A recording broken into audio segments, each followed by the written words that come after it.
Introduction. Hello students, look at the images given here. Camel, yak, squirrel, snakes are all terrestrial animals, but their physical appearance and behavior are very different from each other. Similarly, plants like cactus, water hyacinth, and hydrilla are also different in their physical appearance and behavior. All plants and animals develop different features that help them to survive in their surroundings. Let us learn more about the living organisms and their surroundings. Objectives. At the end of this lesson, you'll be able to identify the characteristics of living organisms, describe the characteristic features of plants and animals. We know that living organisms, human beings, animals, and plants require food to survive in their surroundings. They show great divergence in their physical appearance, but they all grow and develop during their life cycle. All living organisms carry out various basic functions like growth, development, nutrition, respiration, reproduction, and excretion in order to remain alive. They require food or some other form of nutrition to survive and interact effectively with their surroundings. Now we will study important characteristics of living organisms that differentiate it from non-living things. All living organisms, plants or animals, are comprised of cells. They may be unicellular or multicellular, depending on the number of the cells in their body. Small-size organisms like amoeba, paramecium are made up of one cell. They are called unicellular organisms.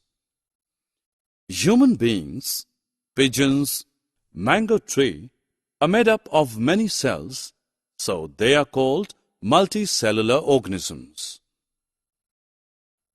Another important characteristic of living things is nutrition. All plants and animals require food to grow and survive. Plants prepare their own food by the process of photosynthesis in the presence of sunlight, whereas animals depend on plants for their food.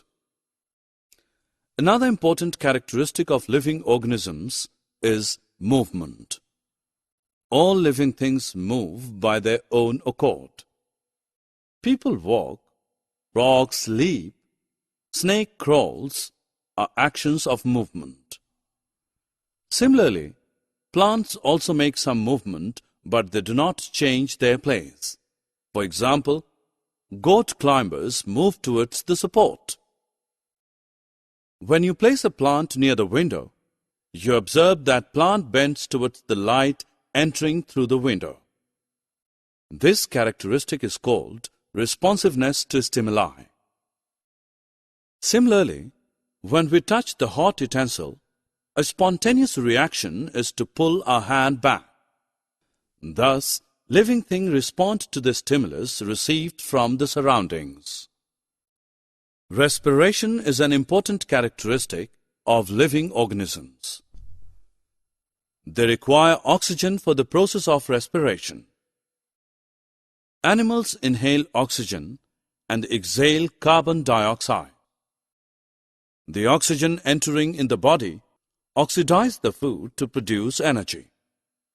This energy is further utilized by the body to carry out various life activities. Plants respire through tiny pores present on the surface of leaf and stem. A very important characteristic of living things is reproduction. All living things have the ability to reproduce another living thing of its own kind. Animals like pigeons, snake, and frog lay eggs, while some animals like lion, dog, and human give birth to the young ones of their own kind. Plants reproduce through seeds or some other parts of the plants. Animals require food for growth and development. However, during the process of digestion, many waste materials are produced in the body which does not provide any nourishment to the body. Therefore, they are excreted out from the body. The process of passing out the waste substances from the body is excretion. Plants excrete waste substances in the form of vapors, gums, and resins. All living things have limited lifespan. The lifespan is different for different plants and different animals, but they eventually die one day. Death occurs in all plants and animals. Summary. Let us summarize what we have learned. All living organisms, plants or animals, are comprised of cells. All living things require nutrition to grow. All living things move by their own accord. Animals inhale oxygen and exhale carbon dioxide. The oxygen entering in the body oxidizes the food to produce energy.